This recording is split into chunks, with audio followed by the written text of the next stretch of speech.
Үндемей қалудың мәні деген сұрақ тақырып беріліп отыр. Енді сұраға қалай болатынын қазір көреміз. Егер біреу сені кемсітсе дейді, яғни сен кемсіту көзінде үндемей қалатын болсаң, ол үлкен абырой екен. Ал насихат кезінде үндемей тыңдау бұл әдеп екен.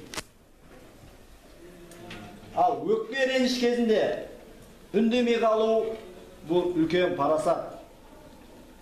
Жұмысты үндемей жасау бұл шығармашылық. Ашу кезінде үндемей қалу бұл күшті адамның белгісі екен.